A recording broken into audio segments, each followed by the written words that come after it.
Baik jamaah, kita mulai kajian sebentar ya. Untuk kajian iktikaf, bukunya jamaah silakan diambil bukunya ini, kitabnya. Sudah dapat semua itu?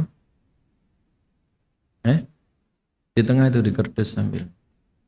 Satu-satu ya.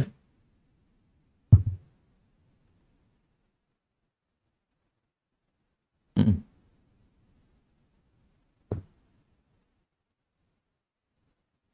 Bukunya nanti dipakai sampai iktikaf tanggal 29 ya, sampai terakhir selama 10 hari ini ya.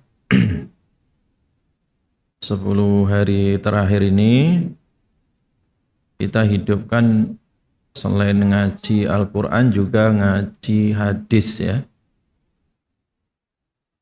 Jangan boleh hilang, bukunya dibawa terus. Dan disimak ya hadis-hadisnya dan juga diberi catatan-catatannya ya. Baik, kita mulai ya. Bismillahirrahmanirrahim. Assalamualaikum warahmatullahi wabarakatuh.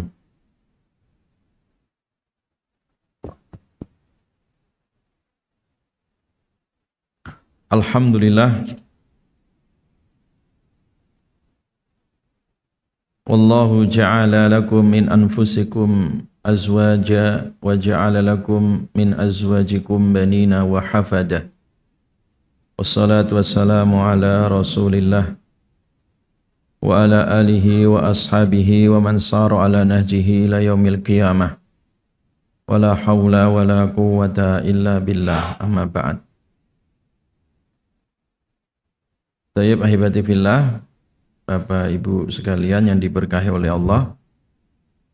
Alhamdulillah di malam hari ini kita bisa memulai kajian rutin ya setiap tahunnya, yaitu kajian 10 hari terakhir di bulan Ramadan atau kajian iktikaf ya, baik di malam ganjil maupun di malam genap, sebagai ikhtiar kita untuk meraih Lailatul Qadar ya.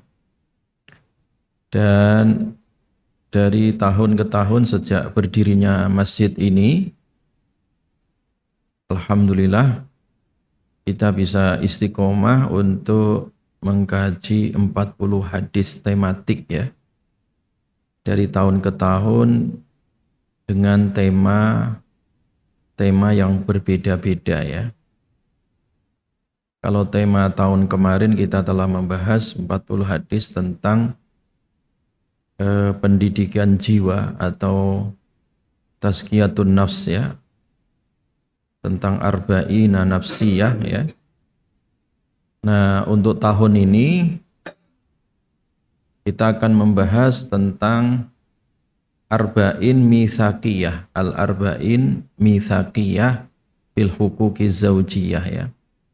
40 hadis tentang pendidikan keluarga ya, tentang bagaimana mengokohkan ya bahtera rumah tangga ya.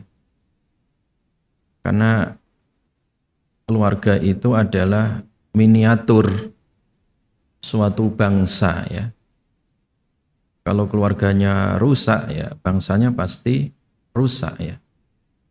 Cerminan satu bangsa rusak itu atau negara rusak itu menunjukkan banyaknya keluarga yang rusak ya. Nah, kita membangun negara, membangun bangsa, membangun peradaban global itu dimulai dari apa? Keluarga ya. Karena keluarga ini miniatur bangsa, miniatur negara, miniatur dunia ya. Oleh karena itu tugas kita adalah mengikat dan menguatkan ya bahtera rumah tangga. Karena akhir-akhir ini problem utama ya di saat majunya dunia digital yang begitu dahsyat ya, begitu canggih, tetapi di saat yang sama masuk pengaruh-pengaruh negatif ya, yang itu merusak alam pikiran secara individu maupun secara kehidupan rumah tangga ya. Kasus-kasus perceraian sekarang itu meningkat di mana-mana ya, termasuk di Kota Bogor ini ya. Kasus kekerasan dalam rumah tangga juga setiap hari kita saksikan, kita dengar, kita baca di media sosial ya. Dan ini semua menunjukkan ada sesuatu yang salah, entah salah niat di dalam berumah tangga, atau salah prosesnya, atau salah tujuannya di dalam kehidupan rumah tangga. Maka oleh karena itu penting kita mengkaji tentang bagaimana keteladanan Rasulullah SAW dalam kehidupan rumah tangga. Dan itu banyak sekali hadisnya tentang kehidupan rumah tangga. Maka saya pilihkan 40 hadis saja yang mencukupi dari sekian ribu hadis terkait masalah keluarga ini. Silakan dibuka di bab Muqaddimah itu ya. Di situ saya jelaskan ya.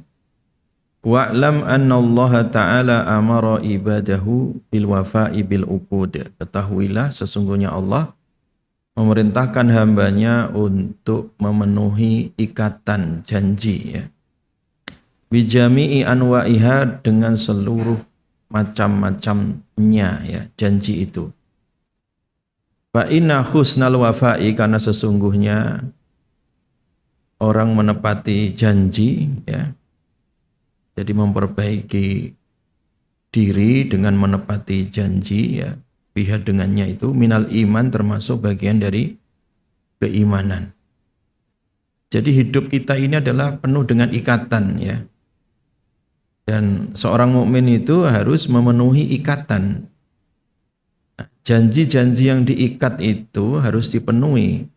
Kalau orang memenuhi berarti dia mukmin gitu, tanda dia ada iman. Tapi kalau dia mengingkari itu berarti ada kemunafikan ya, nifak ya di dalam dirinya.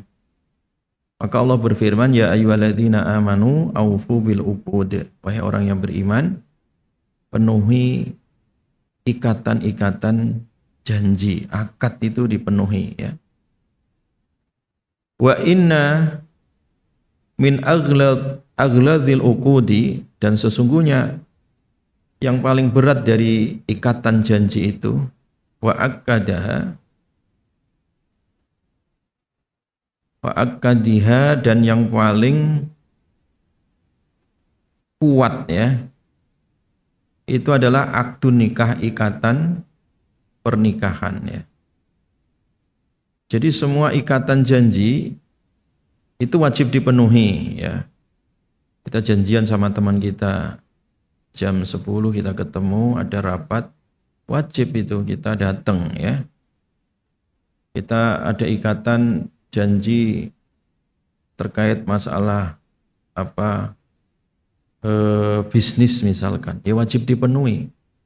Ikatan jual beli wajib dipenuhi ya. Dan kehidupan kita itu adalah ikatan. Kita kerja di kantor, ada kontrak perjanjian, ya harus dipenuhi ya. Kerja jam sekian, pulang jam sekian, gaji sekian.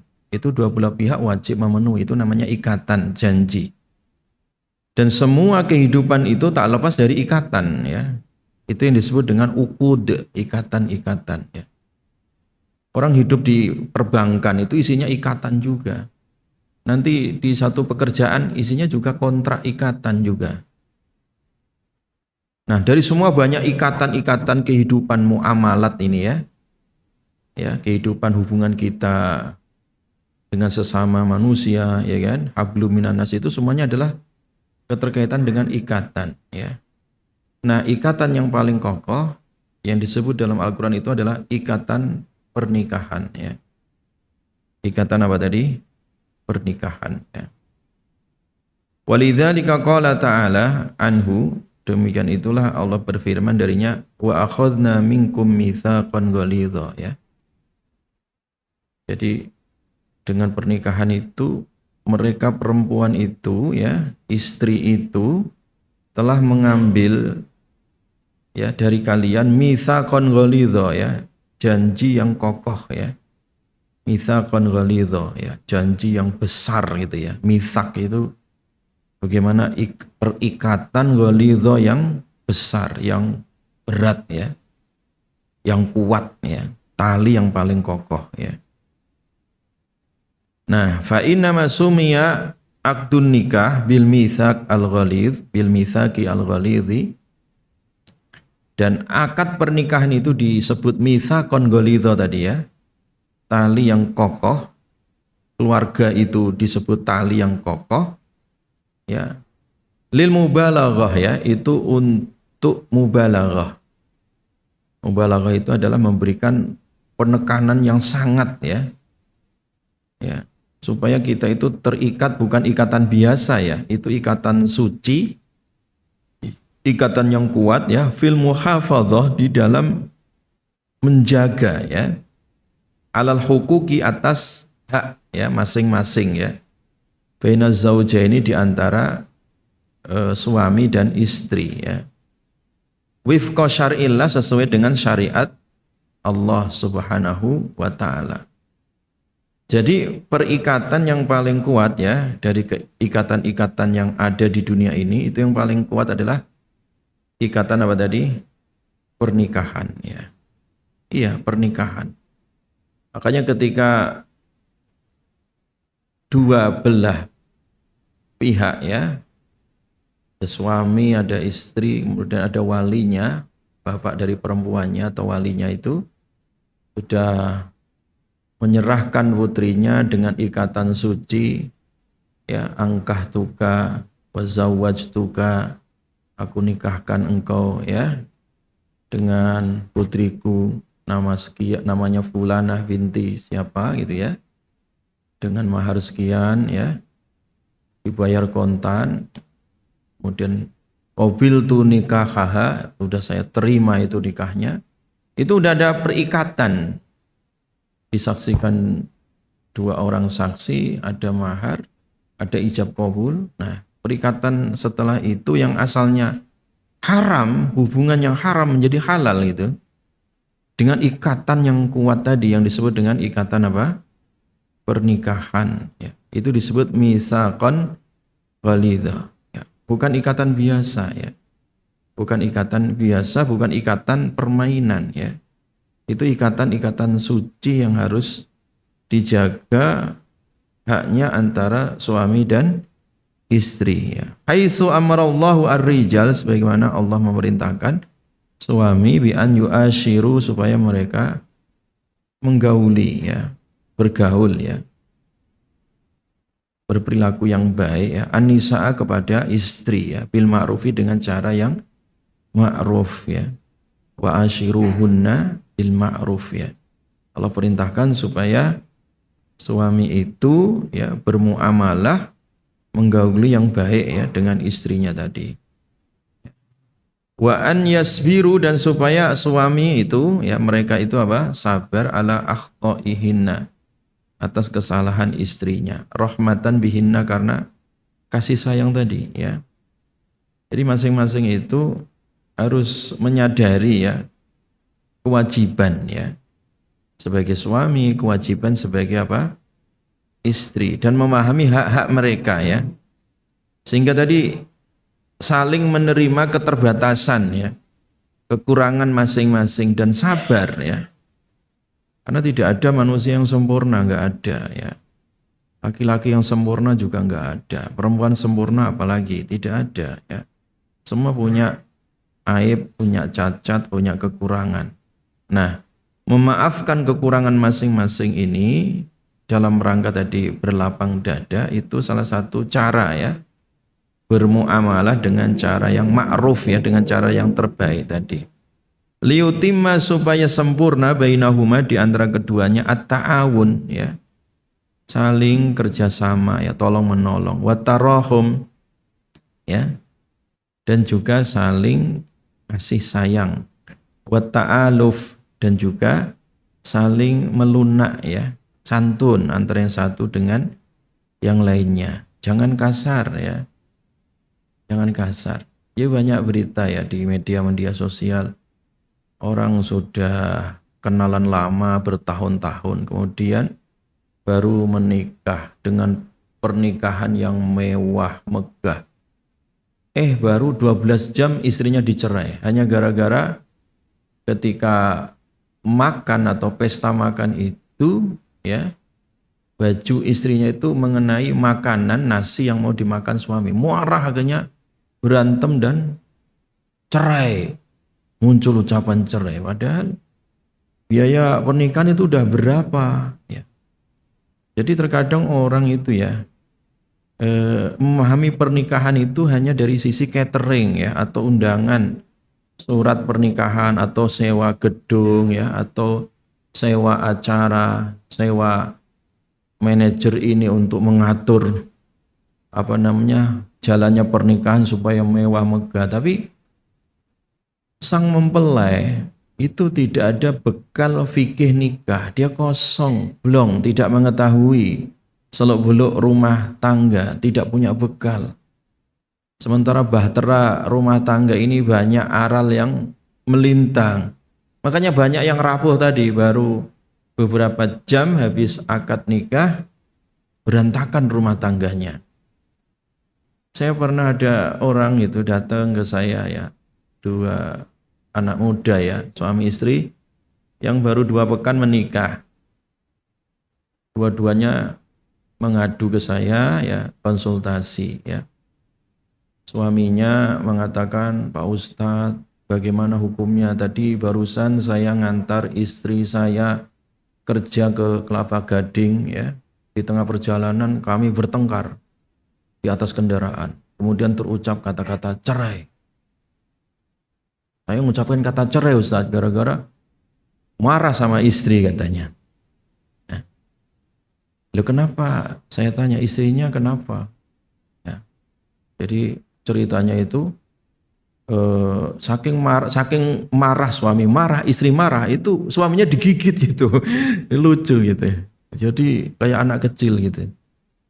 Saya tanya, kalian kan baru nikah kemarin itu? Iya baru 2 pekan Ustadz. Tapi kami pacarannya 3 tahun. Lo pacaran 3 tahun 2 pekan berantakan begini, saya bilang kan. Akhirnya saya banyak kasih nasihat ya. Itu contoh sederhana ya. Contoh yang kasus-kasus sekarang itu banyak sekali yang seperti ini. Ya. Yang membutuhkan konseling ya, membutuhkan bimbingan ya. Karena itu tadi saya sampaikan, karena minimnya wawasan tentang bahtera rumah tangga ya. Padahal lautan rumah tangga begitu luas, kalau bahteranya bocor mudah tenggelam. Bocor karena kantong, bocor itu karena tidak ada ilmu, tidak ada bekal.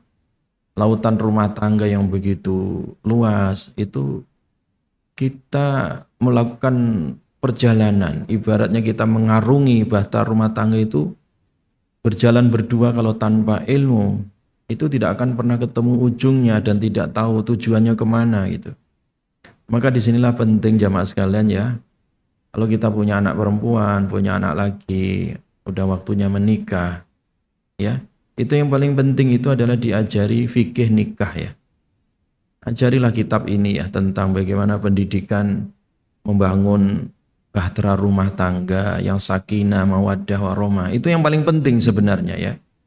Memang di negara kita ini melalui Kementerian Agama, khususnya melalui KUA, itu memang ada pendidikan pranikah, tapi itu kan sifatnya formalitas ya, hanya beberapa materi saja gitu. Itu pun banyak juga hanya sekedar formalitas. Tidak semua materi, tidak semua tersampaikan gitu. Butuh secara intensif itu ya. Butuh secara mendalam. Bukan sekedar ikut pendidikan pranikah di KUA, baru 1 kali pertemuan, yaitu paling dapat mukodimanya saja, belum dapat apa-apa gitu. Tapi sudah kemudian keburu nikah tanpa ilmu. Itu yang terjadi sekarang, kasus-kasus perceraian, kasus-kasus KDRT ya, kekerasan dalam rumah tangga. Ini sekarang itu mengerikan sekali.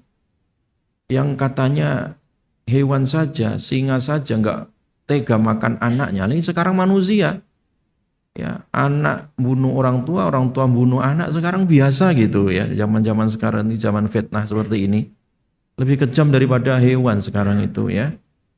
Bahkan ada bagaimana sesama polisi ya, suaminya polisi, istrinya polisi ya. Yang viral kemarin itu sampai dibakar suaminya, bayangkan. Udah dibunuh, dibakar. Hanya gara-gara masalah apa? Judi online. Kasus-kasus sekarang ini sangat mengerikan. Kasus judi online, kasus perselingkuhan ya, dan kasus-kasus HIV itu mengerikan juga sekarang. Makanya dokter-dokter spesialis sekarang menganjurkan dicek nih. Terkadang ini karena apa? Pergaulan bebas itu ya. Mungkin mempelai perempuan aman-aman saja, tapi terkadang kan nggak tahu calonnya ini mengidap HIV atau enggak kan. Kasus sekarang ini mengerikan sekali ya, mengerikan sekali. Kota Bogor ini juga sama ya, kasus-kasus HIV ini ya menyebar kemana-mana sekarang ya. Jadi kalau satunya tertular otomatis kena semuanya juga ya. Makanya sekarang ini yang bisa menyelamatkan ya rumah tangga itu hanyalah agama. Uang bisa dicari ya. Ya. Kekayaan bisa ditumpuk nanti ya. Tetapi kalau agamanya kosong, itu kekayaan segede gunung itu tidak ada manfaatnya ya. Tidak ada manfaatnya ya. Karena memang kekosongan jiwa tadi itu, kekosongan iman, kekosongan agama ya, sehingga tidak memahami konsep bahtera rumah tangga yang benar ya, dan yang lurus itu seperti apa. Makanya penting ngaji seperti ini jamaah ya. Baik. Supaya tadi itu ya terjadi saling tolong menolong, saling mengasihi ya, kasih sayang, ta'aluf ya, saling melunak gitu ya, tidak saling kasar ya atau emosional ya, mengedepankan amarah ya, watasyabuk ya, dan bersinergi, al-manafi ya, watasyabukul manafi, bersinergi di dalam mendatangkan manfaat ya, ya, wal masalih, dan juga kemaslahatan, wal ghayat, dan juga tujuan rumah tangga tadi, al-fadilah, yang luhur. Jadi rumah tangga itu bukan sekedar pelampiasan biologis ya, bukan sekedar hanya senang-senang ya kan, secara biologis, tidak. Tapi ada tujuan yang lebih luhur, bahwa rumah tangga itu bahagia di dunia sampai ke surga gitu. Bukan sekedar mengikuti tren ya, tapi memang tujuannya luhur. Ya berumah tangga itu ya niatnya sampai mati, sampai ke surga gitu ya. Bukan sepintas lalu gitu ya. Rumah tangga ya kawin, cerai, kawin, cerai, kawin, cerai. Itu bukan rumah tangga, itu mainan saja itu. Dan orang cari kepuasan seperti itu sampai kiamat juga nggak akan puas itu ya. Syahwat manusia itu nggak ada obatnya. Yang mengobati itu ya tadi bagaimana kita bisa mengendalikannya gitu. Nah, mengendalikan syahwat tadi itu ya dengan agama ya, dengan agama ya. Dengan agama inilah petunjuk jalan yang terang gitu ya, sehingga tujuannya itu tujuan luhur rumah tangga untuk mencari surganya Allah ya, rumah tangga ya untuk mencari kebahagiaan dunia dan akhirat ya. Wa dzurriyyah at-thayyibah, dan juga untuk dzurriyyah ya, keturunan at-thayyibah yang baik ya, keturunan yang soleh solihah ya. Tujuannya seperti itu ya.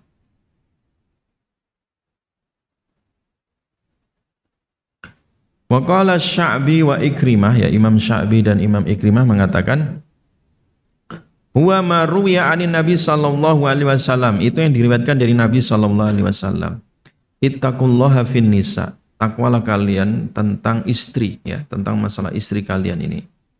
Fa innakum akhadtumuhunna, sesungguhnya kalian telah mengambil mereka, bi amanatillah, dengan amanahnya Allah. Jadi istri itu ya dan keluarga itu ya, itu itu adalah amanahnya Allah ya, di tangan kita, di pundak kita ya.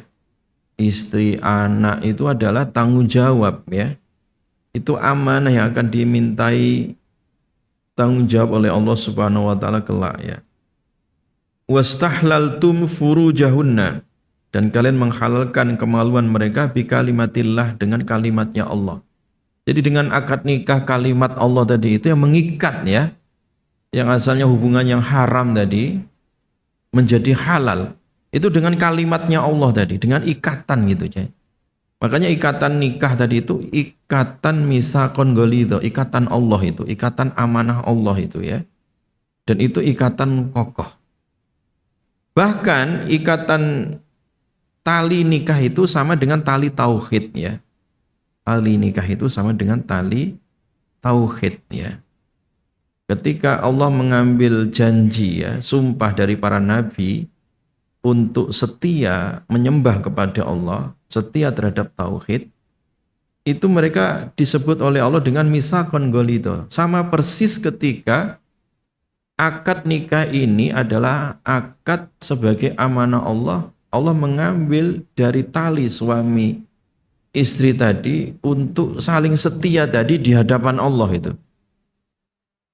Itu yang disebut dengan misaqon ghalidha. Jadi nikah disebut sebagai misaqon ghalidha, rumah tangga sebagai misaqon ghalidha tadi itu sama persis tali perikatan sumpah janji yang Allah ambil dari seluruh para nabi ya. Seluruh para nabi. Nabi itu jumlahnya ada 124.000 ya, 124.000 nabi itu jumlahnya. Itu semua sudah diambil sumpahnya oleh Allah ya. Wa id akhadna minan nabiyyina mitsaqahum, dan ingatlah ketika kami telah mengambil sumpah dari mereka para nabi ini.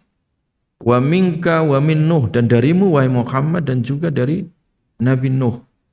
Wa Ibrahim, dan dari Nabi Ibrahim, wa Musa wa Isa, wa Musa wa Isa, dan dari Nabi Musa wa Isa bin Maryam. Jadi tidak hanya nabi-nabi yang diambil sumpahnya oleh Allah yang jumlahnya 124.000, tapi juga para rasul, Nabi Muhammad, Nabi Ibrahim, Nabi Nuh ya, Nabi Ibrahim, Nabi Musa sampai Nabi Isa, para rasul itu ada 313-an. Wa akhadna minhum mitsaqan ghalidha. Nah, kami ambil sumpah mereka itu dengan ikatan janji atau ikatan sumpah yang kuat, mitsaqan ghalidha. Jadi ikatan pernikahan itu disamakan oleh Allah dengan ikatan kenabian dan kerasulan tadi, supaya setia terhadap Allah untuk menjaga tauhid, sebagaimana kesetiaan bahtera rumah tangga itu mereka sumpah di hadapan Allah untuk tidak saling mengingkari, tidak saling mendolimi. Jadi istilah mitsaqan ghalidha itu disebut untuk ikatan tali nikah, dan mitsaqan ghalidha itu dalam Al-Quran juga disebut untuk ikatan antara Allah dengan para nabi, agar para nabi dan rasul itu setia terhadap tauhid risalah yang Allah amanahkan di pundak mereka. Nah, ini berat nggak itu ya? Berat itu. Ya, makanya kalau orang rumah tangga nggak ada ilmu itu, bagaimana bisa membawa bahtera ini supaya sampai kepada tujuan. Sementara terombang ambing oleh gelombang samudra yang begitu deras ya. Itu kalau nggak ada ilmu, yang terjadi setiap hari hanyalah kegaduhan ya, dan berantakan ya. Maka oleh karena itu mempelajari tentang tali bahtera rumah tangga ini sangatlah penting ya, sangatlah penting, karena itu akan tanggung jawabnya di hadapan Allah. Liyas ala shadiqina an sidqihim ya. Kalau Allah akan menanya kepada orang-orang yang jujur di antara mereka dari kejujuran mereka ya. Wa adda lil kafirina adzaban alima, dan Allah telah siapkan bagi orang-orang yang kafir yang ingkar tadi terhadap mitsaqan ghalidha, itu resikonya apa? Adzaban alima. Dia akan diazab oleh Allah dengan azab yang pedih ya, azab yang pedih. Makanya keluarga itu adalah surga dan keluarga itu bisa juga neraka gitu ya. Ya, suami itu adalah surga bagi istri ya. Istri itu surga bagi suaminya, anak juga sama begitu ya. Tidak bisa masuk surga sendiri-sendiri, itu nggak bisa. Suami bisa nyeret istri, istri bisa nyeret suami, anak bisa nyeret bapak ibunya. Entah ke neraka atau ke surganya tadi. Itu saling tarik menarik nanti ya. Saling tarik menarik. Makanya kita tidak boleh lepas tanggung jawab gitu ya. Orang sekarang itu kan main kabur-kabur aja. Ada masalah sedikit kabur ya. Istrinya tinggalkan ya. Anaknya ditinggalkan. Kawin lagi. Cerai lagi. Kawin lagi. Dan seterusnya itu kasus sekarang ini mengerikan itu ya. Orang nggak punya rasa tanggung jawab. Itu suami. Atau istrinya juga sama. Nggak hanya yang kabur dari rumah itu suami. Istri juga kadang kabur kayak gitu. Selingkuh sana, selingkuh sini. Ya. Itu terjadi. Ada juga jamaah datang ke rumah nangis-nangis. Padahal dia itu adalah seorang sarjana hukum, lawyer. Ketika di persidangan itu suaranya gemuruh, menggelegar. Tapi nangis dia di depan saya nangis. Kenapa Pak saya? Dia cerita itu, ya itu tadi istrinya selingkuh ceritanya ya. Jadi selingkuh itu sudah bertahun-tahun, udah dinasihatin, pokoknya dia mau menceraikan istrinya nggak tega, ya masih punya anak, nanti sementara kepingin supaya bahtera rumah tangganya masih hidup ya, masih bertahan gitu ya. Nah, akhirnya setelah kita nasihatin gitu ya, istrinya juga saya nasihatin gitu, akhirnya sadar. Setelah sadar itu umroh lah gitu ya, istrinya itu umroh tapi sendirian gitu ya, sendirian, dan dia berangkatlah ke Mekah gitu ya. Yang namanya manusia sekarang ada gadget itu ya, nih setan gepeng itu gadget namanya itu ya, sekarang itu HP. Selama HP itu ada wifi itu kadang orang bisa jadi selingkuh online gitu, ngeri juga. Itu di Mekah masih melakukan seperti itu. Akhirnya qadarullah apa ya, itu sampai umrohnya batal gitu ya. Entah terjadi apa waktu itu ya. Nah, bisa terjadi seperti itu jamaah sekalian ya. Jadi terkadang suaminya baik diuji dengan istrinya. Istri baik terkadang diuji dengan apa? Suaminya. Itu kasus sudah berulang kali, banyak sekali ya. Kasus-kasus itu yang saya tanganin itu ya. Jadi tidak jauh-jauh dari kasus terkait masalah rumah tangga ini ya. Kasus masalah-masalah apa? Rumah tangga ini. Makanya penting di sini untuk belajar, saya bilang ya. Saya salah satu yang melatar belakangi penulisan kitab ini dari kumpulan 40 hadis ini, itu adalah tadi banyaknya kasus-kasus yang masuk gitu ya melalui kotak konsultasi itu ya, dan juga kasus-kasus yang saya jumpai ternyata penting ini ya untuk mengedukasi masyarakat terkait bagaimana di era zaman yang penuh fitnah ini ya, gelombang fitnah yang begitu deras, sementara filter keimanan yang tipis ya, nggak mampu membendung ya kan, era informasi yang begitu kencang gitu ya, menerpa siapapun yang tak bisa dibatasi. Ini butuh edukasi kepada masyarakat untuk menguatkan keimanan gitu ya, untuk menguatkan keimanan. Ini sangat penting jamaah sekalian ya. Maka oleh karena itu tadi Quran tadi walaisa ablaq minat ta'bir ya, dan tidaklah yang paling dahsyat ya minat ta'biri di dalam mentakbirkan ya, di dalam mengungkapkan Al-Qur'ani Al-Azim ya, takbir Quran ini ya yang sangat luhur itu fi wasfi alaqati zaujiyah, di dalam mensifati hubungan suami istri tadi, komunikasi suami istri tadi, bikauniha al-mithaq al-ghalidh ya, adalah ikatan yang sangat kokoh ya. Sikap yang harus dipenuhi tadi harus mencerminkan masing-masing tadi suami istri punya tanggung jawab, masing-masing terikat dengan talinya Allah tadi ya. Dan jangan sampai melepas tali itu atau memutus tali itu tadi ya, sehingga amanah Allah juga lepas ya. Makanya cerai itu sesuatu yang paling dibenci oleh Allah Subhanahu wa taala ya. Dan itu bukan solusi sebenarnya. Jadi solusi itu banyak ya. Kalau udah cerai itu udah mentok ya, nggak ada solusi lain berarti itu. Udah satu-satunya jalan. Tapi itu dibenci oleh Allah ya, tidak disukai oleh Allah Subhanahu wa taala ya. Kenapa? Itu berarti telah melepas ikatan yang kokoh tadi, ya kan? Yang diamanahkan oleh Allah Subhanahu wa taala ya. Jadi disebut misaqon ghalidho tadi. Wa bima ta'nihi al-kalimah al-Qur'aniyah min balaghatin wa rawatin ya.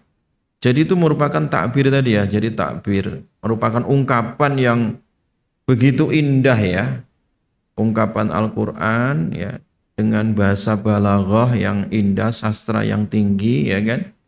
Keindahan yang mendalam tadi itu, bahwa nikah tadi atau rumah tangga itu disebut sebagai ikatan yang kuat minal ahdi, dari perjanjian ya, wal quwwati, dan sebuah kekuatan potensi ya, wa ta'kid ya, dan sebuah kekuatan potensi ya, al quwwah kekuatan, wa ta'kid dan potensi tadi, asyadid yang dahsyat ya.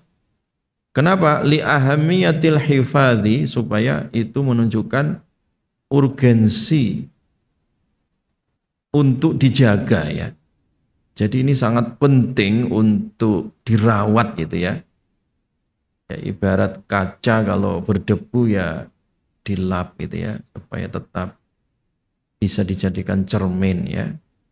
Besi kalau berkarat ya dirawat gitu ya, supaya kembali ke semula.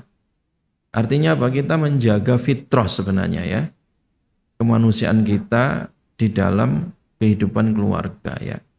Jadi li ahamiyatil hifadhi alaihi, ini saking pentingnya ya untuk menjaga atas perjanjian tadi, wal wafa, dan memenuhi perjanjian rumah tangga, ikatan rumah tangga itu bihi dengannya ya. Jadi itu latar belakangnya ya. Oleh karena itu wa qad ikhtartu arba'ina haditsan fi kifayati dzalikal maksud ya. Makanya di sini saya mengumpulkan 40 hadis tadi ya, untuk menjawab tantangan tersebut ya yang dimaksudkan. Wasammaituha al-arba'in al-mitsaqiyah fil huquqi zaujiyah. Makanya kitab ini saya kasih nama Arba'ina al-Mitsaqiyah, al-Arba'ina al-Mitsaqiyah, 40 perikatan ya. Jadi tali ikatan yang kokoh fil huquqi zaujiyah, di dalam membahas tentang hak-hak ya suami istri, hak dan kewajiban sebagai suami dan sebagai istri ya. Sa'ilan maula azza wa jalla an yanfa'a bil muslimin kama as'alu subhanahu wa ta'ala an yaj'ala hadzal amal khalisan liwajhil karim. Jadi mudah-mudahan ini kitab ini nanti bermanfaat ya bagi kaum muslimin ya, menjadi bahan edukasi ya yang menguatkan keimanan, dan mudah-mudahan ini menjadi amal yang ikhlas karena Allah, dan mudah-mudahan ini bermanfaat bagi kita semua di hari kiamat, dan mudah-mudahan kita, warga kita nanti dibangkitkan bersama para nabi, para siddiqin, syuhada, sholihin, dan itu sebaik-baiknya ya persahabatan atau sebaik-baiknya teman atau tetangga nanti di akhirat ya. Baik jamaah sekalian, jadi itu ya kronologi atau latar belakang terkait masalah pentingnya merawat bahtera rumah tangga. Kita awali hadis yang pertama ya. Al-haditsu al-awwal, dibuka ya halaman pertama. Hadis yang pertama, an Abdullah bin Mas'udin radhiyallahu an. Hadis diriwayatkan dari sahabat Abdullah bin Mas'ud radhiyallahu an qala lana Rasulullah sallallahu alaihi wasallam, bersabda untuk kita Rasulullah Sallallahu Alaihi Wasallam. Jadi Rasulullah memberikan motivasi kepada kita semua. Ya ma'syaras syabab, wahai para pemuda, man istata'a minkum, man siapa saja istata'a yang mampu minkum di antara kalian, alba'ata, alba'ah ya, bekal ya. Jadi yang dimaksud kemampuan secara biologis ya, dan kemampuan secara psikologis ya, baik secara fisik udah siap gitu ya, secara mental juga siap ya, secara finansial ya, biaya juga sudah siap. Fal yatazawwaj, maka hendaklah ia kawin ya, segera nikah ya. Jadi kalau kita punya anak-anak perempuan atau anak laki-laki udah gede ya, udah balik ya, sudah mampu ya, secara mentalnya, secara fisiknya ya, secara finansialnya ya, itu maka segera menikah ya, jangan ditunda-tunda ya, jangan dipersulit jamaah sekalian ya. Karena anak sekarang itu kalau dipersulit dia maunya bypass itu ya. Makanya sekarang kasus-kasus hamil di luar pernikahan itu kan mereka maunya budaya-budaya instan gitu ya, gak mau repot karena mungkin dipersulit orang tuanya atau lingkungannya atau kondisi zamannya ya, atau tren. Karena melihat orang nikah itu harus sulit, harus biaya mahal ratusan juta, harus gedung ini, gedung itu, catering ini. Nah itu yang bikin mumet itu ya anak-anak muda sekarang. Akhirnya ketimbang nikah susah, akhirnya bypass ya. Budaya instan, kumpul kebo yang terjadi kan gitu ta. Nah, ini karena kekeliruan budaya ya. Demikian juga terkadang dipersulit administrasinya juga, orang mau kawin dipersulit dari RT, RW sampai ke KUA, ribet misalkan begitu ya. Akhirnya orang ya males. Nah, jadi memang ini sangat masalah-masalah ini masalah sangat kompleks sekali ya. Jadi Islam itu datang sebenarnya untuk memberikan kemudahan. Masalah mahar, permudahlah. Ya, masalah akadnya juga dipermudah. Zaman Nabi itu sangat mudah orang nikah itu ya. Gak ribet kayak orang kita sekarang ini ya. Dulu ya, Nabi Shallallahu Alaihi Wasallam ya, ada satu anak muda yang gak ada rumah ya, gak ada tempat tinggal. Dia hanya tidur di masjid ya. Dia anak muda, sudah besar, sudah dewasa. Nabi memahami, pokoknya manusia itu butuh kawin, butuh berpasangan, butuh nikah. Nah, suatu ketika ada datang seorang wanita menawarkan bahwa dia kepengen nikah. Maka Nabi manggil itu anak muda itu. Si fulan itu ditawarin Nabi, kamu nikah katanya. Saya nggak punya apa-apa ya Rasulullah. Kamu pulang coba cari mahar walaupun itu cincin besi. Iltamis walau min khotamin hadid. Kamu cari walaupun itu cincin apa tadi? Besi. Cincin besi itu koin uang 500 rupiah itu dibikin cincin gitu. Kalau sekarang bisa kan itu cincin besi namanya. Ya, cincin besi itu ya nilainya kecil gitu ya. Dicarilah sampai rumah nggak ketemu juga cincin besi. Nggak ada ya Rasulullah. Kecuali sarung yang saya pakai. Kalau ini dipakai mahar, saya pakai apa gitu kan? Saking nggak punyanya gitu. Cincin besi nggak punya, yang punya itu sarung yang dia pakai, baju yang dia pakai. Kalau ini nanti dipakai mahar, saya pakai apa ya Rasulullah? Iya kan? Ya sudah kata Nabi, kamu hafal surat apa dalam Al-Quran? Saya hafal surat ini, oke. Angkah tuka bima ma'aka minal Quran. Aku nikahkan kamu dengan surat yang kamu hafal. Jadi maharnya, hamdalah, maharnya itu pakai surat Al-Quran gitu. Sangat sederhana gitu. Bukan memudah-mudahkan, tapi memang sangat mudah gitu ya. Bukan nyepelekan, tidak. Inilah bagaimana Nabi sosok yang solutif tadi, memberikan solusi gitu ya. dari kebekuan ya budaya masyarakat jahilah yang rumit tadi itu ya, yang sukuismenya itu ya, fanatisme kelompoknya itu sangat rumit sekali. Dirubah oleh Nabi, budaya yang beku tadi itu menjadi cair dengan cara-cara yang mudah gitu, cara-cara yang mudah ya, cara-cara yang mudah. Dinikahkan. Ada kisah juga Julaibib ya, seorang anak muda yang miskin juga ya. Wajahnya wajah pas-pasan, tidak wajah ganteng atau wajah nengkrat, tidak.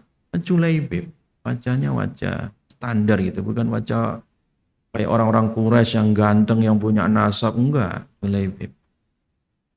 Beb, kamu enggak nikah? Julaibib ya. Ya Rasulullah, siapa yang mau menikah dengan saya, katanya. Jadi Julaibib itu pesimis itu. Dia mau nikah aja pesimis ya. Memang dia tahu diri gitu, wajahnya enggak standar gitu ya. Dalam arti enggak seperti orang-orang Quraisy yang kaya, nasabnya bagus, yang ganteng ya. Kamu nikahlah. Jadi enggak tanggung-tanggung, Nabi memerintahkan. Coba kamu lamar itu putri dari pembesar Ansor, katanya. Ya Rasulullah, saya ngelamar putri pembesar Ansor gitu. Bangsawan lah kalau orang kita. Karena Julaibib ini diperintahkan oleh Rasulullah ya, ya manut saja, nurut gitu ya. Nah, baru sampai rumahnya ya memang ditolak ya. Karena memang orang-orang Arab dulu itu melihat nasab ya.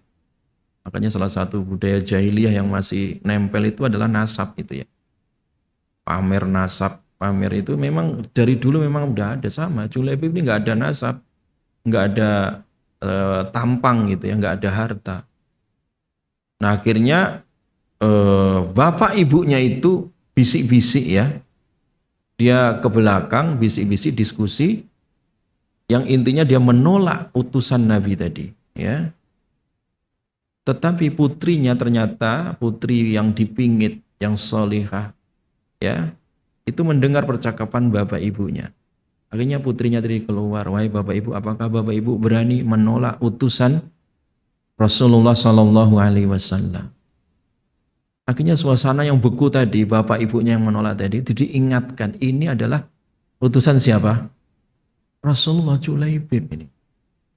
Ya, akhirnya apa? Ya akhirnya nurut ya, akhirnya nurut dan apa? Akhirnya dinikahkan oleh Rasulullah Sallallahu Alaihi Wasallam. Jadi semua tunduk patuh dengan apa tadi? Sunnahnya Nabi Sallallahu Alaihi Wasallam. Makanya tadi Nabi memotivasi, wahai anak muda, kalau udah mampu, al-ba'ah itu artinya mampu, kemampuan secara fisik, ya kan? Karena manusia itu punya syahwat, ya. Artinya dia normal syahwatnya, biologisnya, kemudian psikologisnya secara kejiwaan dia normal gitu, nggak ODGJ, nggak gila gitu, ya. Kemudian dia ada mahar gitu ya. Secara finansial. Jangan dibayangkan harus punya rumah dulu, punya mobil dulu, bukan itu ya maksudnya ya. Dia punya mahar gitu, dia punya kemampuan ya. Udah nikah gitu, gampang gitu. Nah sekarang ini kan karena banyak tradisi yang aneh-aneh itu ya. Masing-masing kita ini di Indonesia ini dengan 17.000 pulau ya kan, dengan 500 bahasa, dengan suku bangsa yang begitu warna-warni, ada Sunda, Jawa, itu punya tradisi masing-masing. Kalau nanti mengadu tradisi itu nggak selesai-selesai jamaah sekalian ya. Makanya kita ngalah dengan tradisi-tradisi tertentu gitu ya. Demi untuk mempermudah apa? Pernikahan gitu ya. Ya. Ada santri saya itu mau nikah pusing dia. Kenapa pusing? Karena termasuk tradisi di sini ya, di sini di Bogor ini. Kalau laki-laki mau kawin itu, dia orang Bogor. Saya tanya. Nggak nikah-nikah, dia harus mengumpulkan 3 tahun. Beli lemari, beli kasur, beli kipas angin. Ya, jadi katanya ya kalau ngelamar itu harus full ngisi kamar gitu. Jadi ketika kawinan itu dia bawa 3 mobil gitu, mobil bak gitu, sama udah lemarinya, ada dipannya. Ya Allah, pantesan nggak kawin-kawin. Saya bilang 3 tahun harus nyicil. Kenapa harus begitu itu? Ya, nggak harus begitu jamaah. Itu susah sekali. Syukur kalau punya duit, kalau nggak punya duit tadi susah kan. Jadi saya termasuk yang menolak ya budaya-budaya yang berat-berat gitu. Dan saya memberikan contoh sendiri. Terus terang saya itu nikah itu saya nggak punya foto pre-wedding atau pas nikah itu. Saya itu nikah itu sangat sederhana sekali. Ya, saya nikah masih kuliah, sangat sederhana sekali. Ya, saya datang khitbah dan hari itu juga saya nikah gitu. Ya, hari itu juga. Jadi saya datang pagi ngurus ke KUA, sore bak dasar saya dinikahkan. Sampai penghulu datang tuh taplak meja belum siap. Jadi sederhana sekali dan bisa gitu. Artinya nikah itu nggak harus mahal, harus sulit itu. Janganlah ya. Jadi nikah itu seperti apa yang dimudahkan oleh Nabi, mudahkanlah ya. Mudahkanlah maharnya, mudahkanlah prosesnya, mudahkanlah caranya supaya apa? Anak-anak muda itu nggak trauma, nggak bypass tadi itu. Ya, nggak bypass artinya cari jalan pintas yang akhirnya apa? Terjadi perzinaan, terjadi pergaulan bebas. Kalau udah perzinaan, pergaulan bebasnya terjadi apa? Penyakit menular. Kalau udah penyakit menular, generasi rusak, masyarakat ketar-ketir. Jadi penyakit sosialnya menjalar kemana-mana gitu, menjalar kemana-mana. Dan masalahnya kita ini juga sama, cara mendefinisikan di undang-undang kita ya, itu kalau orang belum usia 17 tahun itu masih dianggap anak gitu. Makanya terjadi hamil di luar nikah, oh ini kejahatan terhadap anak, padahal dia udah balik gitu. Anak 15 tahun itu udah balik, laki-laki 14 tahun itu udah besar, bukan anak lagi. Perempuan kalau udah haid itu udah balik. Nah perempuan sekarang haid itu udah usia 13 tahun, 13 tahun, 14 itu udah gede, udah haid, udah besar. Jadi dalam bahasa fikih udah dewasa itu kalau sudah balik. Makanya dia disebut mukallaf ya. Nah, sementara di undang-undang kita itu kan 17 tahun ya. Makanya sampai sekarang itu kalau orang nikah belum sampai ke usia 17 tahun kan nggak boleh kan gitu. Nah gitu masalahnya. Ya, sehingga terjadi kejahatan pun, oh itu masih anak di bawah umur. Padahal udah gede, udah 16 tahun, udah SMA itu udah gede, bukan anak-anak lagi gitu. Nah ini kekeliruan masyarakat dan undang-undang ketika mendefinisikan itu terjadi defisit usia. Anak yang harusnya udah gede, harusnya diperlakukan sebagai orang dewasa. Ya. Karena dianggap anak-anak, akhirnya dianggap biasa, masih anak-anak pacaran biasa. Akhirnya hamil duluan. Kacau kan akhirnya kan.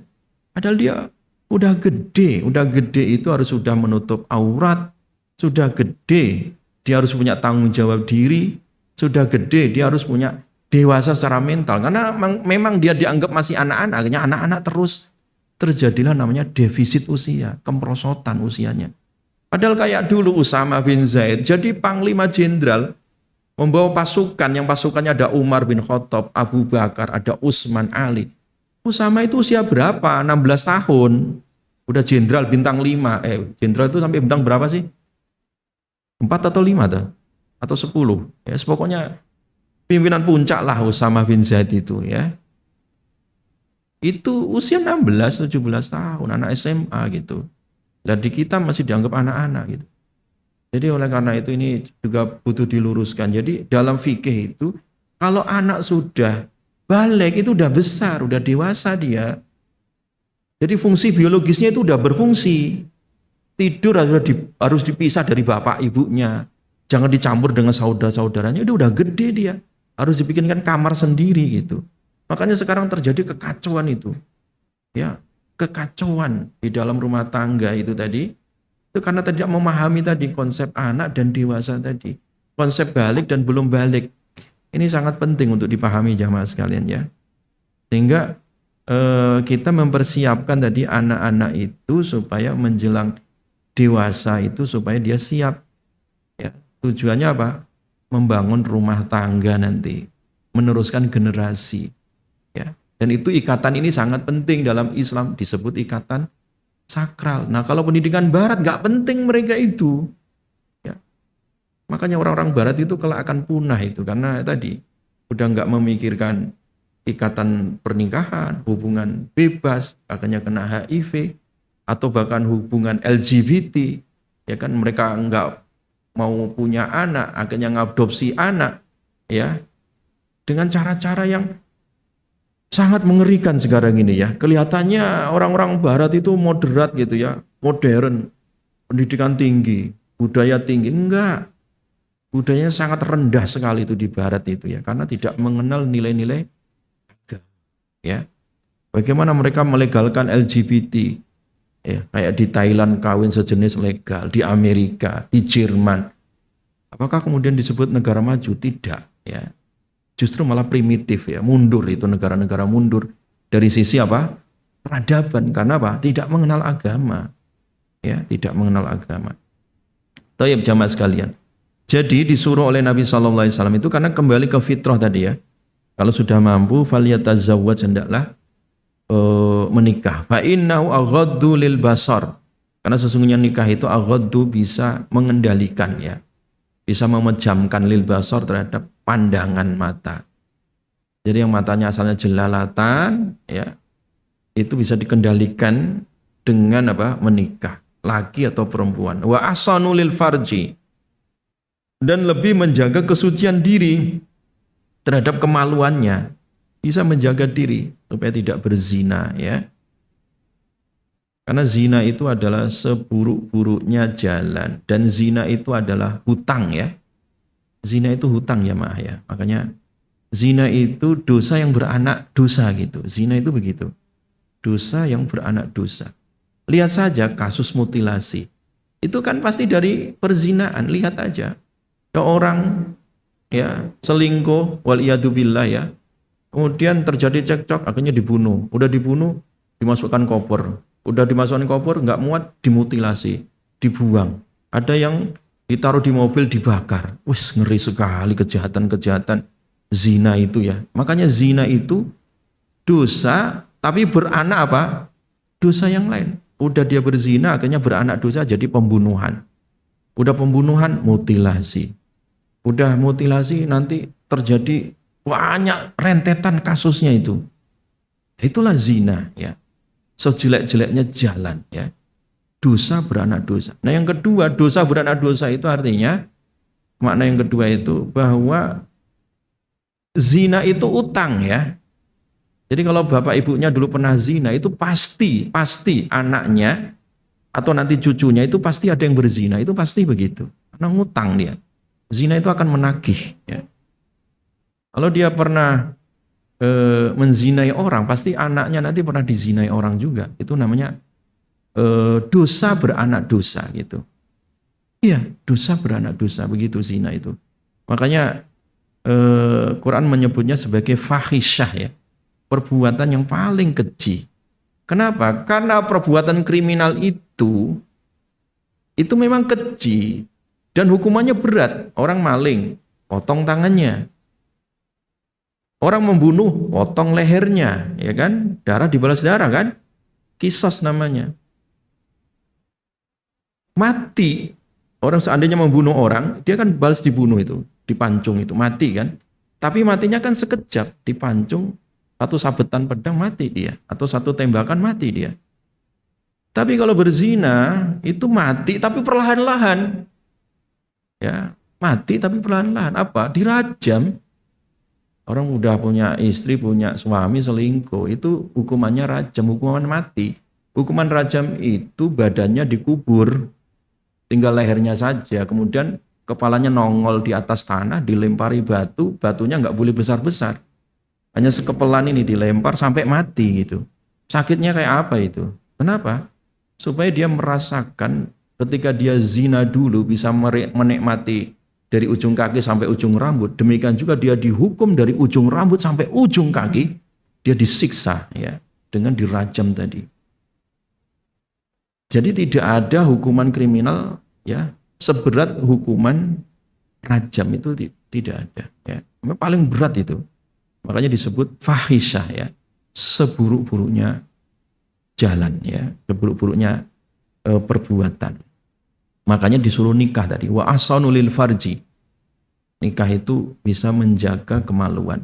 Wa man lam yastati, dan siapa yang tidak mampu, fa alaihi, maka wajib baginya bisaumi, dengan puasa. Jadi terkadang kondisional manusia itu ya. Kadang udah gede, udah besar ya. Secara fisik secara biologis sudah memenuhi syarat ya. Tapi terkadang manusia itu ya mungkin secara mental masih lemah ya, secara finansial juga memang nggak ada. Ya. Kalau dia belum mampu nikah, apa yang dilakukan? Bisaum ya, hendaklah dia puasa. Puasa, baik laki maupun perempuan ya, kalau belum mampu nikah tapi syahwatnya membuncah gitu kan, punya syahwat manusia itu ya. Ya, untuk mengendalikan syahwat itu melalui apa? Puasa ya, melalui apa? Puasa. Fa innahu lahu wija. Maka sesungguhnya puasa itu baginya adalah wija, sebagai proteksi, sebagai benteng ya. Untuk mengendalikan tadi ya, sebagai filter ya, untuk mengendalikan itu namanya wija. Muttafaqun alaih, hadis ini diriwayatkan oleh Imam Bukhari Muslim. Wa fi riwayatin, dan di dalam riwayat yang lain, an Anasin, dari sahabat Anas ya, radhiyallahu anqal, beliau berkata, qala Rasulullah sallallahu alaihi wasallam, Rasulullah sallallahu alaihi wasallam bersabda, idza tazawwaja, ketika nikah ya, al abdu, seorang ya, faqad, maka sungguh ya, faqad istakmala, maka sungguh istakmala, sempurna ya, nisfu dinihi, separuh agamanya ya. Jadi kalau orang udah kawin, udah nikah, itu separuh agamanya telah sempurna ya. Jadi sekedar orang nikah itu 50% agamanya itu tertolong gitu ya. Iya, tertolong ya. Tertolong. Karena dengan nikah itu orang bisa tenang hatinya ya. Gak gentayangan kemana-mana ya. Falyattaqillaha, maka kemudian bertakwalah kepada Allah, fin nisfi al-baqi, pada separuh al-baqi yang tersisa. Tinggal 50% tadi itu tinggal diperbaiki. Artinya apa? Kalau orang itu udah nikah, sebenarnya itu semua kehidupannya sudah sempurna. Tapi nanti ada syaratnya ya. Sempurna yang dimaksud itu adalah kalau memang dia membangun rumah tangganya itu berdasarkan agama. Makanya hadis yang berikutnya nanti kita akan jelaskan ya. Fadfar bidzatid din ya. Maka dapatilah yang beragama. Artinya rumah tangga itu landasannya adalah landasan agama ya. Landasan agama, nggak bisa dipungkiri. Agamanya ya.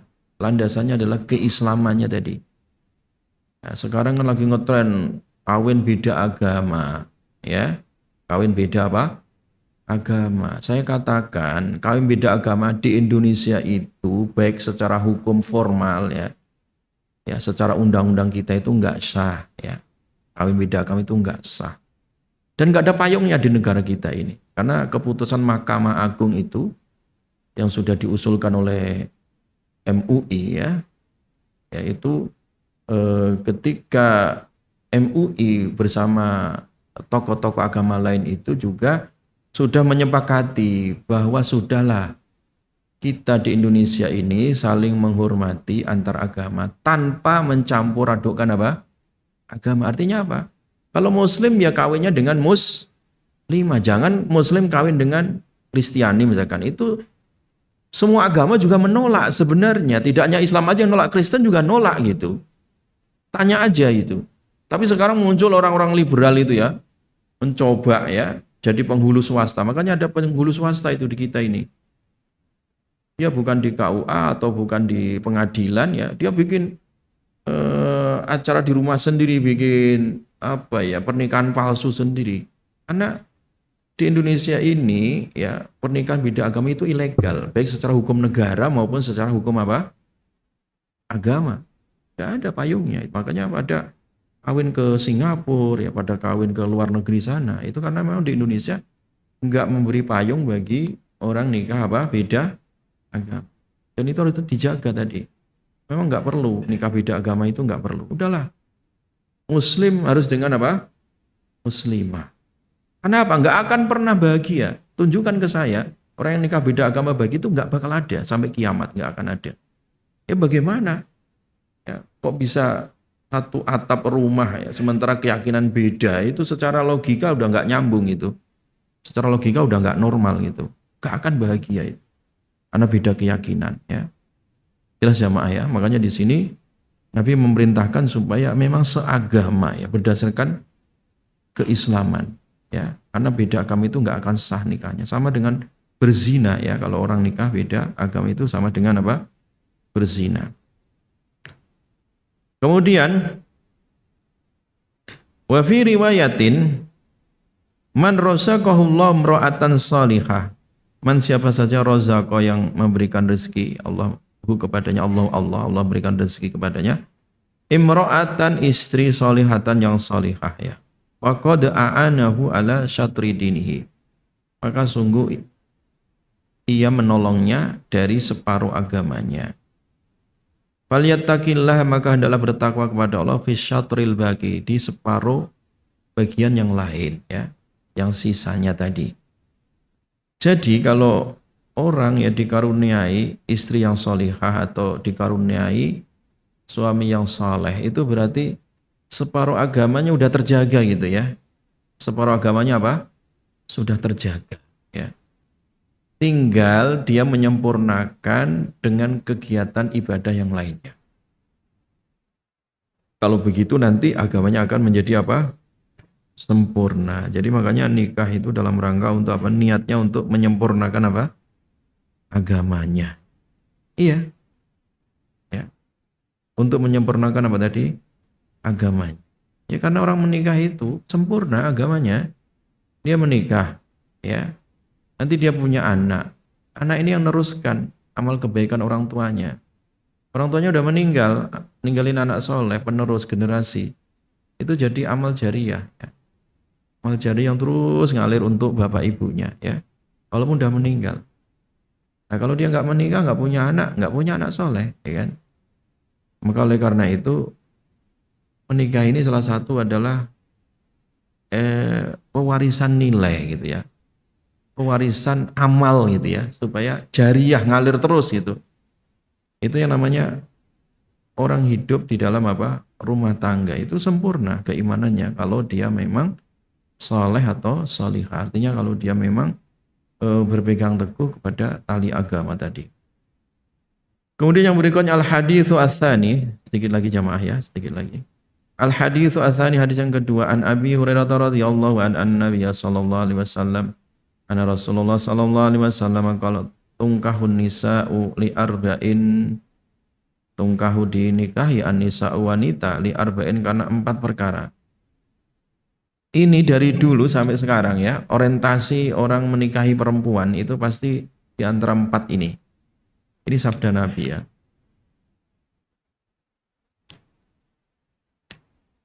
Yang pertama lima liha, karena hartanya. Ada orang itu nikah memang ingin cari hartanya ya. Kaya ya. Ya. Jelek nggak apa-apa yang penting kaya misalkan. Tua nggak apa-apa yang penting kaya, nanti mati jadi dapat warisan. Ada orang yang orientasinya seperti itu ya. Wali hasabiha, dan karena nasabnya.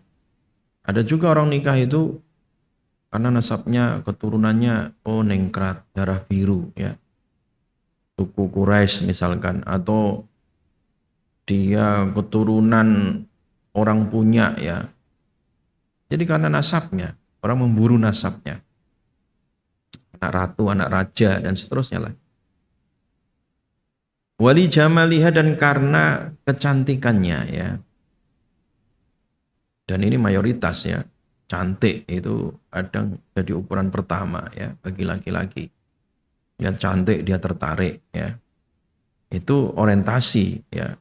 Kebanyakan manusia begitu. Walidiniha, dan karena agamanya. Nah, jadi laki-laki itu kalau mau nikahi perempuan itu pasti satu di antara 4 ini atau keempat-empatnya ya.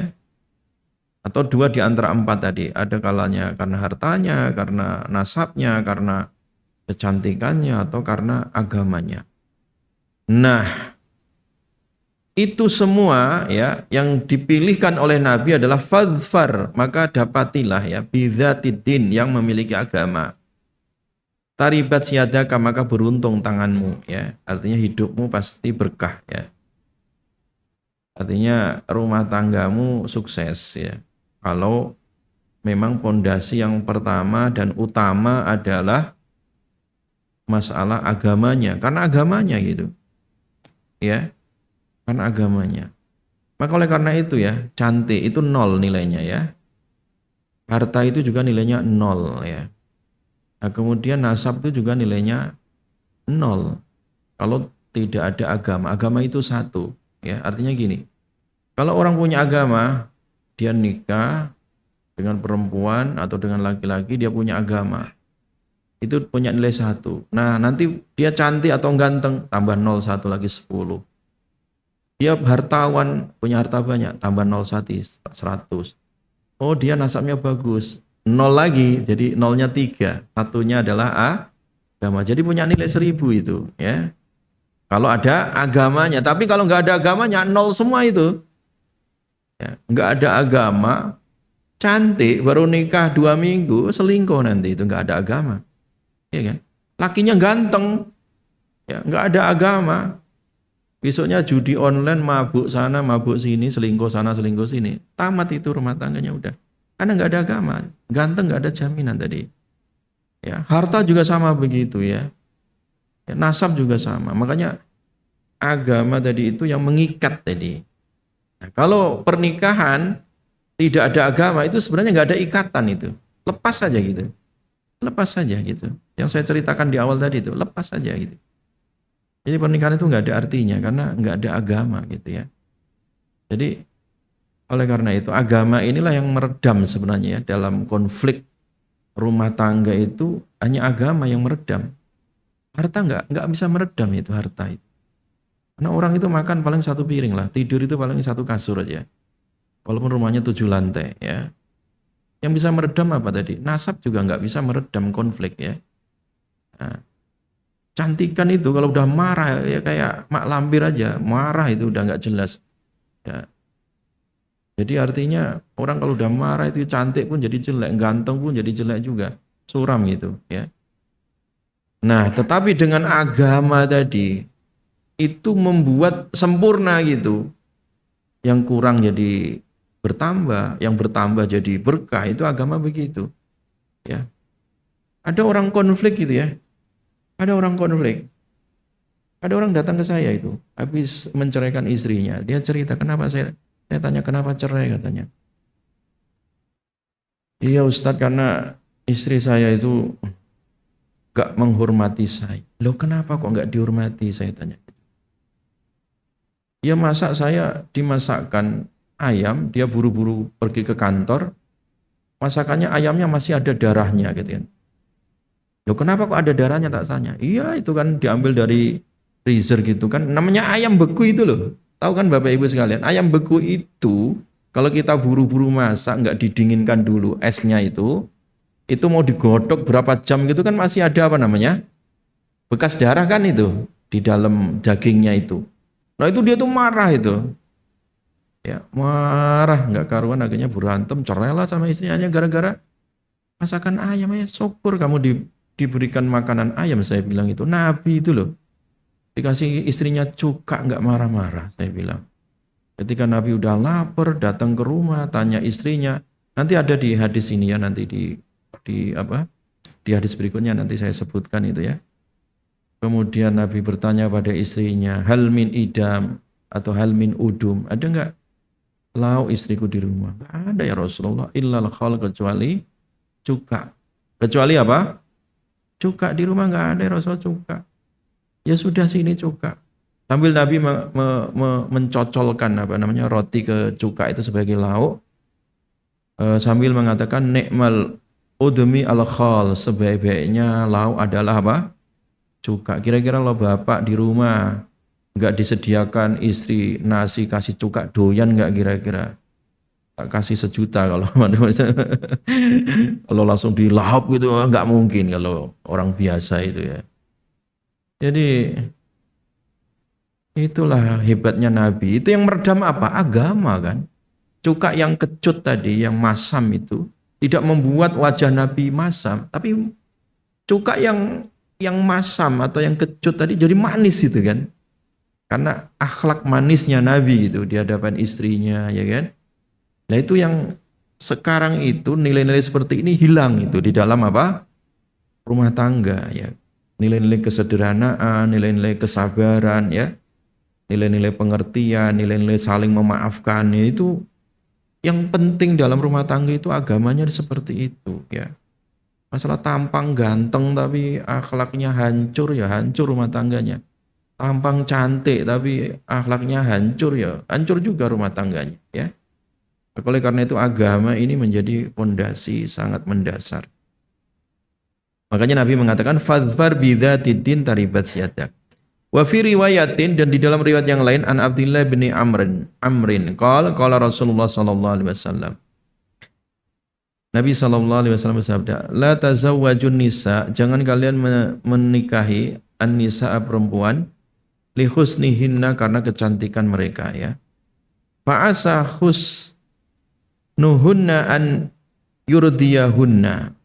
Fa'asa, maka barangkali, ya, husnuhunna, kecantikan mereka itu, an yurdiyahunna, malah justru menyebabkan rendahnya mereka, ya. Jadi banyak orang cantik itu kalau tidak ada agama, itu malah fitnahnya lebih besar, ya. Lebih besar, ya. Cantik nggak ada agama itu fitnahnya luar biasa itu, ya. Akhirnya mengumbar aurat, ya, sembarangan, ya, artinya jadi konsumsi publik, ya, terjadilah kegaduhan sosial atau di media sosial atau di masyarakat. Ya kasus-kasus itulah, ya. Kadang kecantikan kalau nggak ada dipandu dengan agama itu malah merusak, ya. Ganteng juga sama begitu, ya. Sama, cantik atau ganteng ini bisa hilang itu. Wala tazawwajuhunna li amwalihinna, ya. Jangan kalian menikahi mereka li amwalihinna, karena harta mereka. Fa'asa amwaluhunna, barangkali harta mereka itu antudhiyahunna, membuat mereka togo, ya, melampaui batas. Jadi jangan orientasi nikah karena hartanya. Bisa jadi harta itu malah justru membuatnya melampaui batas, ya. Hura-hura, ya kan? Sehingga apa? Terjadilah kegaduhan, kesombongan, dan gitu kan, kasus itu kan.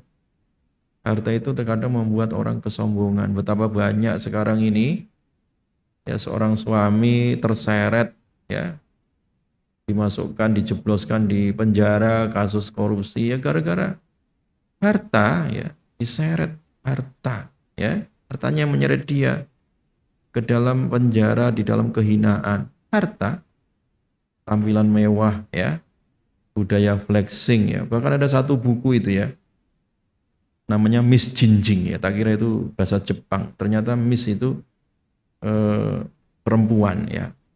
Jinjing itu jinjing tas itu loh. Dikasih judul Miss Jinjing, ya. Jadi orang suka nenteng tas itu, ya. Pamer flexing, belanja-belanja, barang-barang mewah. Ternyata itu duit nggak jelas, ya. Duit apa? Haram gitu. Nah, duit haram itu akan nyeret seseorang ke dalam kehinaan. Kenapa? Karena, ya, yang namanya barang haram itu merusak, ya, jamaah sekalian, ya. Barang haram itu merusak kalau dibawa pulang. Walaupun kelihatan banyak, tapi itu apa? Merusak, ya. Makanya tadi Nabi mengingatkan, kalau kalian orientasinya harta tadi, bisa jadi harta itu malah membuat mereka melampaui batasnya. Walakin, tetapi tazawwajuhunna, nikahilah mereka itu aladin, atas dasar agama. Jadi cantik boleh, harta boleh, nasab boleh, tapi landasannya adalah apa? Agama. Kalau cantik nggak ada, harta nggak ada, kemudian nasab nggak ada, tapi punya agama, ambil gitu. Nggak masalah gitu. Nggak masalah, karena agama itu nanti yang akan membuat dia kaya, agama itu yang membuat dia tenang, bahagia, itu agama, ya. Makanya Nabi membandingkan wala amatun, dan sungguh budak, ya. Jadi sungguh budak, ya. Harma yang pesek, ya. Udah budak, ya, orang bukan merdeka, ya. Perempuan bukan merdeka namanya amat, ya. Harma itu jelek, cacat, ya. Hidungnya pesek. Sauda, hitam. Udah budak, pesek, hitam lagi kan. Zatuddin, tetapi dia memiliki agama, afdal, itu lebih baik. Jadi kalau dibuat skala perbandingan, pilih mana ini?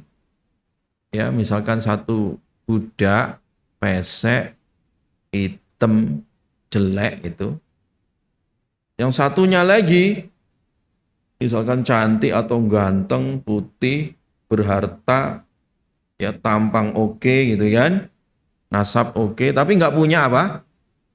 Agama. Nabi tetap memerintahkan milih yang tadi, yang pesek, yang hitam, yang budak ya, walaupun bukan merdeka ya, tapi dia punya apa? Agama. Kalau ada yang ketiga Ustadz, udah cantik, hartawan, nasab, punya agama, wah itu surga, udahlah ambil gitu.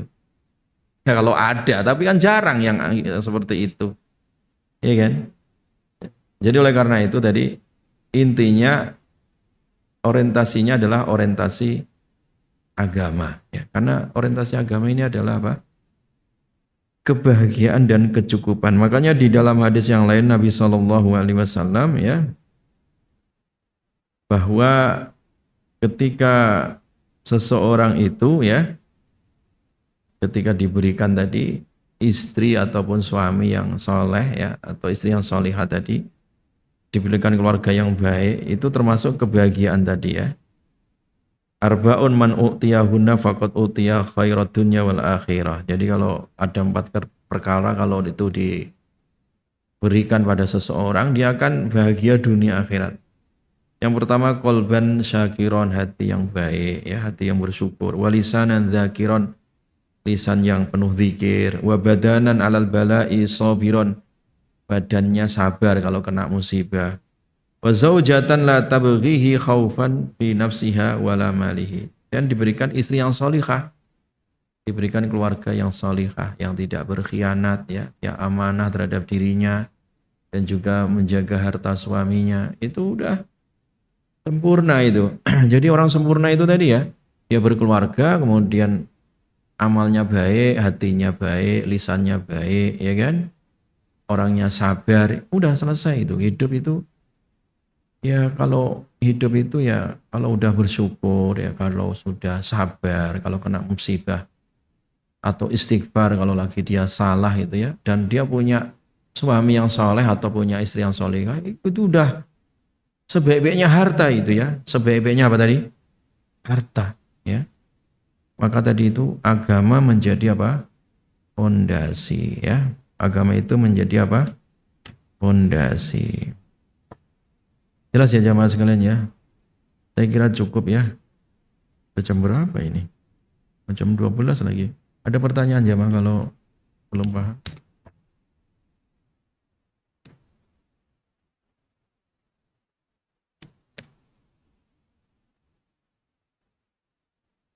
Jelas ya? Gak ada pertanyaannya? Insya Allah besok kita lanjutkan pada pertemuan yang berikutnya ya.